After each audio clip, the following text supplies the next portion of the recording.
Saudara-saudari sekalian yang mudah-mudahan kita semua dirahmati oleh Allah Subhanahu wa taala. Yang kedua, yang pertama kali diadili di hari kiamat adalah dosa membunuh. Di dalam riwayat Abu Wa'il, Rasulullah sallallahu alaihi wasallam bersabda, "Awwalu ma yuqadha bainan nasi fid dima." Ya, ini suatu lafaz yang apa? Yang ada dalam riwayat Abu Wa'il dari Abdullah bin Mas'ud, yaitu kalau Abu Wa'il meriwayatkan dari Abdullah begitu, maka maksudnya adalah Abdullah bin Mas'ud, ya, Abdullah bin Mas'ud.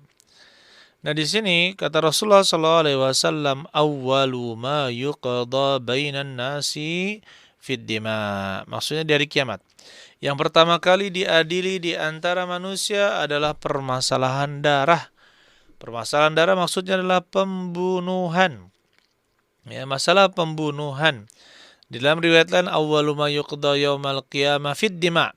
Yang pertama kali diadili di hari kiamat, ya, ada penyebutan di hari kiamat fid dima, yaitu permasalahan darah. Masalah darah, kita menzolimi orang lain. Mengapa ini menjadi kezaliman yang sangat besar ayyuhal ikhwan? Yang pertama, tidak ada orang yang ingin dibunuh. Ya, kalau misalkan ada orang yang dicela, ada orang yang ingin dihina, ada orang yang ingin digini, ada. Tetapi kalau misalkan ada orang yang ingin dibunuh, maka jawabannya tidak ada yang mau dibunuh, tidak ada yang mau dibunuh. Nah, ketika ada yang membunuh, ketika ada orang yang membunuh seseorang, maka bagaimana dia minta maaf? Ketika seorang melakukan perbuatan zalim, misalkan mengambil hartanya, minta maaf, ya dimaafkan. Ketika seorang memukul wajahnya, dia minta maaf, ya dimaafkan. Tapi kalau sudah membunuh, bagaimana minta maafnya?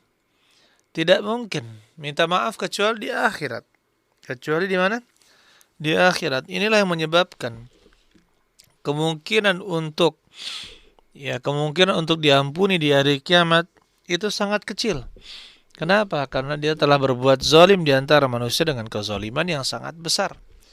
Maka kita ingatkan kepada saudara-saudari sekalian, Bapak Ibu sekalian, yang mendengarkan atau menyaksikan kajian ini, maka sudah sepantasnya kita sudah camkan agar tidak pernah berusaha untuk membunuh siapapun dengan cara apapun. Apalagi kata ayah, membunuh apapun dengan cara apapun. Kenapa?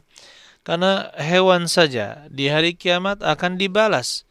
Yang bertanduk ketika dia menanduk hewan yang tidak bertanduk, maka hewan yang tidak bertanduk menuntut di hari kiamat. Ya, menuntut di hari kiamat sehingga membalas perbuatan hewan-hewan yang bertanduk tersebut.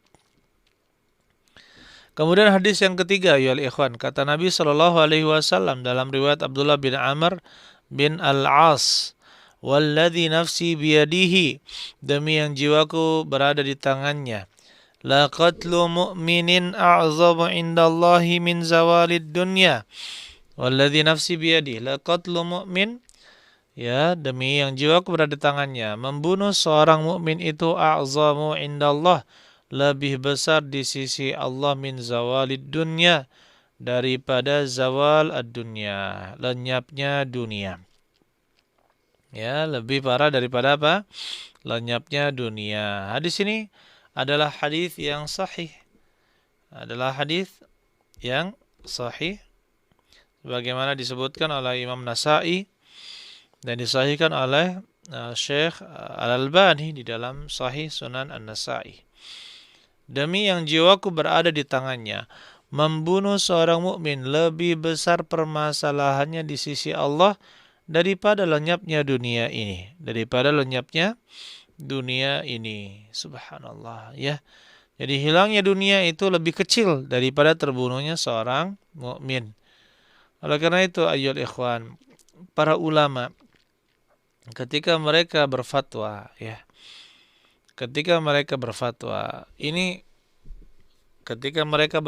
maka mereka selalu memikirkan permasalahan. Ya, satu nyawa seorang mukmin itu sangat berarti, tidak boleh disepelekan.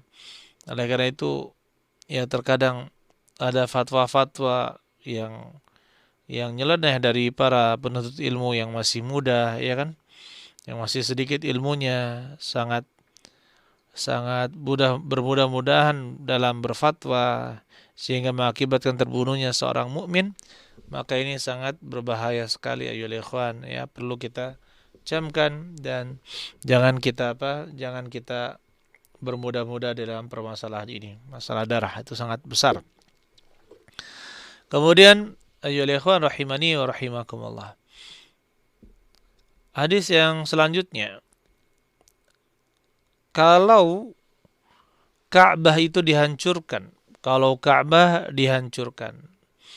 apa yang kita akan lakukan? Pasti kita marah, ya kan? Pasti kita akan marah dan sangat marah. Kalau ada yang berani menyentuh Ka'bah, menghancurkan Ka'bah, pasti kita akan sangat marah. Ya, pasti kita akan sangat marah.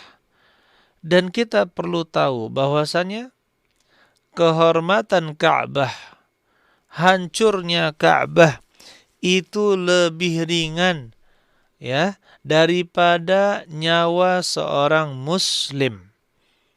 Perlu kita pahami. Nyawa seorang muslim itu sangat besar harganya di sisi Allah Subhanahu wa taala daripada Ka'bah. Padahal kita ketahui kalau ada yang berani-berani terhadap Mekah dan Madinah, pokoknya apapun kita akan lakukan, ya, untuk menghancurkan negara yang ingin melenyapkan Mekah dan Madinah. Begitu pula ingin menghancurkan Ka'bah, apapun kita lakukan untuk perjuangan. Tetapi ingat, ayolah ikhwan rahimani wa rahimakumullah, kehormatan nyawa seorang muslim itu lebih tinggi daripada kehormatan Ka'bah. Kata Abdullah bin Umar radhiyallahu taala an, saya pernah melihat Nabi sallallahu alaihi wasallam bertawaf di Ka'bah. Ya, berkeliling di Ka'bah, itu sedang tawaf di Ka'bah, dan beliau mengatakan, "Ma atyabaki wa atyab rihaki." Betapa harumnya kamu, wahai Ka'bah. Betapa harumnya aromamu. Ma'azamaki, betapa agungnya kamu. Wa a'zama hurmataki, dan betapa besarnya kehormatanmu, betapa agungnya kehormatanmu. Walladzi nafsu Muhammadin biyadih, demi yang jiwa Muhammad berada di tangannya. La hurmatul mu'mini a'zamu indallah hurmatan minki. Kehormatan seorang mukmin di sisi Allah itu lebih besar daripada kehormatan dirimu. Daripada kehormatanmu, wahai Ka'bah. Lebih besar kehormatan seorang mukmin. Malihi, begitu pula harta seorang mukmin. Wadamihi, dan juga darahnya. Itu lebih mulia, lebih terhormat daripada Ka'bah. Ya, wa anna zunna bihi illa khaira, dan tidak boleh kita berprasangka kepadanya kecuali prasangka yang baik.